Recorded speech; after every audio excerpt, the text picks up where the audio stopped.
adalah gembalaku, takkan kekurangan aku. Ia membaringkan aku di padang berumput hijau. Saudara-saudari yang terkasih di dalam Kristus, selamat pagi. Salam jumpa lagi dalam Sabda Siap Saji. Jumat 2 Februari 2024, Pesta Yesus dipersembahkan di Bait Allah. Dalam nama Bapa dan Putra dan Roh Kudus. Amin. Siapkan hai umat Allah, peraduan yang terindah, sambutlah Yesus Tuhanmu sebagai pengantin baru. Hai Simeon, bergegaslah, pergilah, masuk ke Nisa di sana, kan kau jumpai yang lama sudah kau nanti.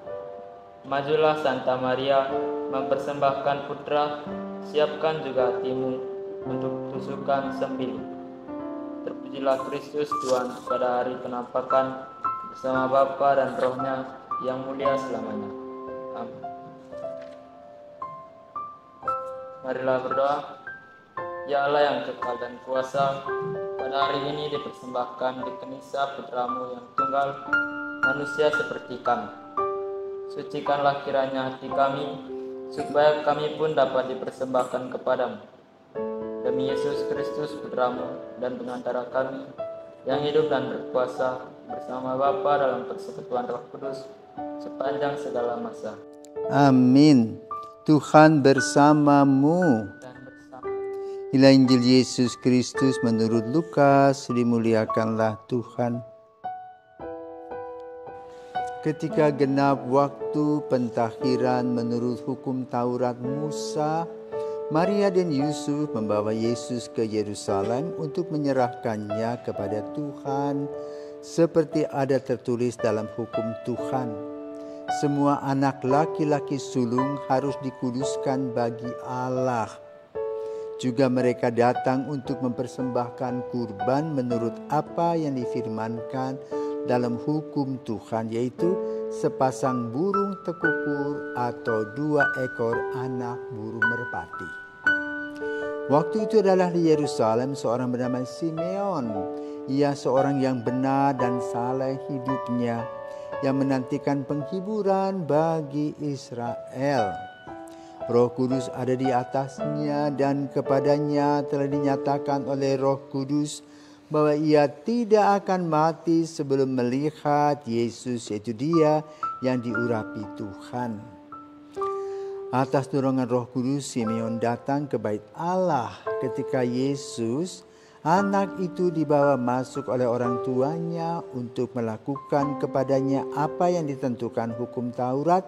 Simeon menyambut anak itu dan menatangnya sambil memuji Allah, katanya, "Sekarang Tuhan, biarkanlah hamba-Mu ini pergi dalam damai sejahtera, sesuai dengan firman-Mu, sebab mataku telah melihat keselamatan yang daripada-Mu, yang telah Engkau sediakan di hadapan segala bangsa, yaitu terang yang menjadi pernyataan bagi bangsa-bangsa lain dan menjadi kemuliaan bagi umat-Mu Israel."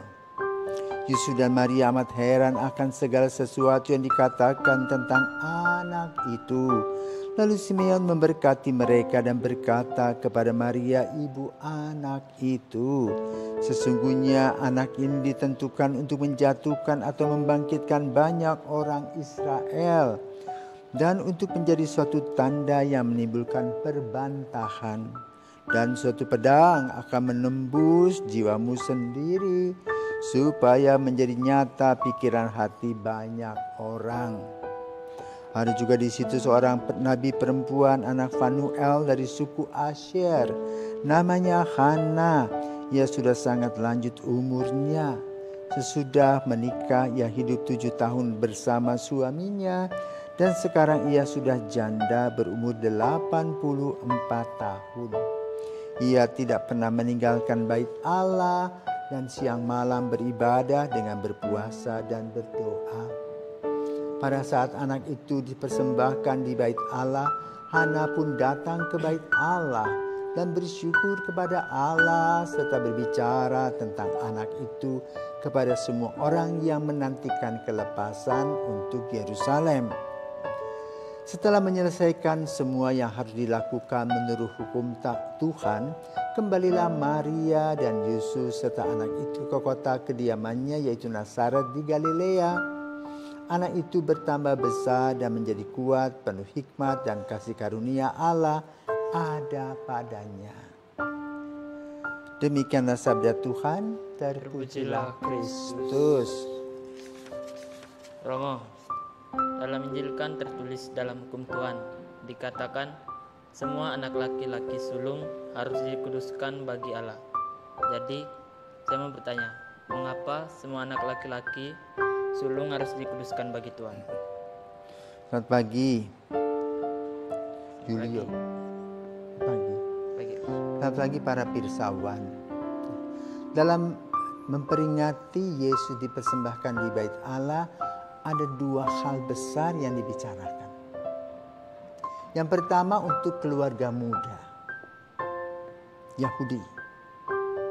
Yang kedua untuk orang tua-tua. Maka kita mendengar tadi yang muda adalah Yusuf dan Maria. Yang tua adalah Simeon dan Hana. Apa yang dibuat oleh Yusuf dan Maria beserta dengan keluarga muda Yahudi lainnya.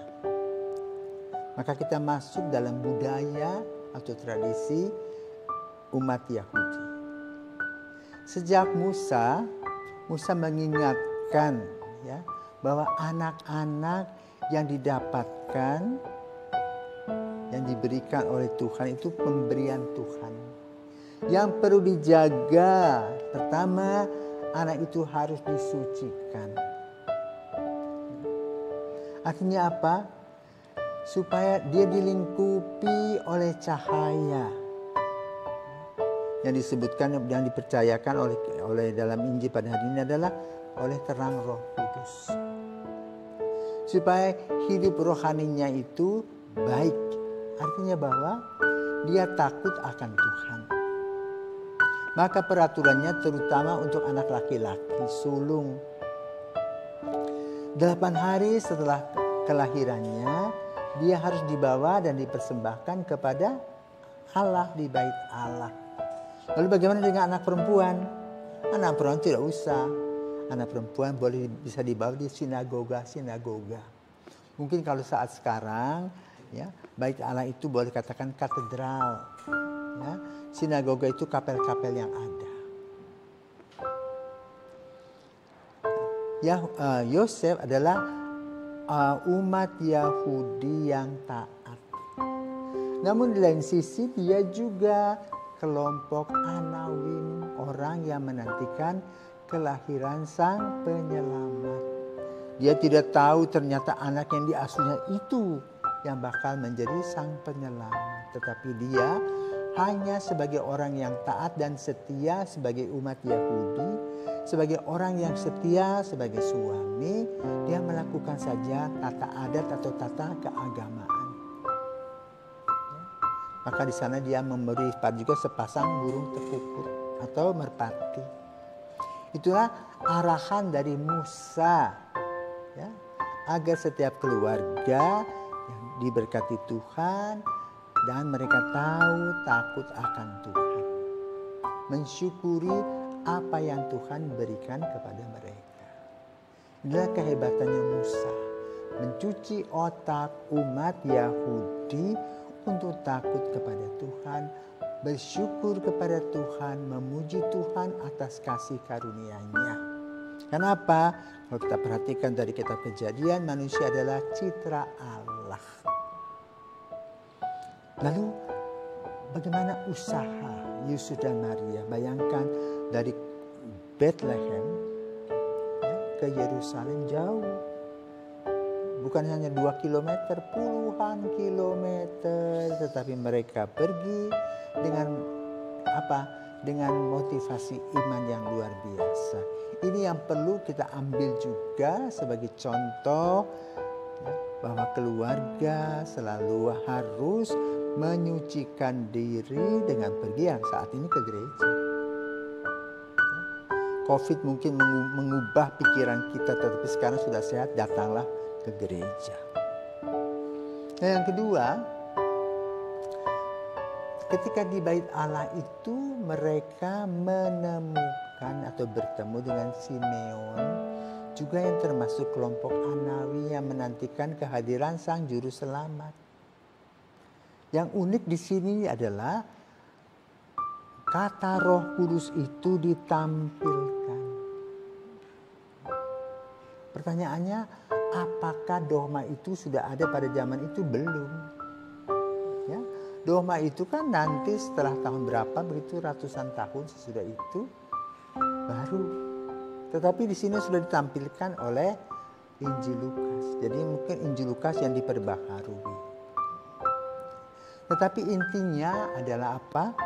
Bagaimana Simeon adalah orang tua yang menantikan karya keselamatan, dan dia merasa bahwa bayi kecil ini, kan banyak bayi yang lain, bayi kecil ini akan memberikan berkat yang luar biasa.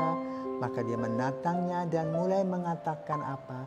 Sekarang Tuhan, biarlah hambamu berpulang dalam damai, sebab aku telah melihat keselamatanmu. Maka ini biasanya didoakan dalam doa malam, kompletorium. Ya, juga refleksi bahwa manusia itu ada waktunya kembali ke pangkuan Bapa untuk mendapatkan keselamatan.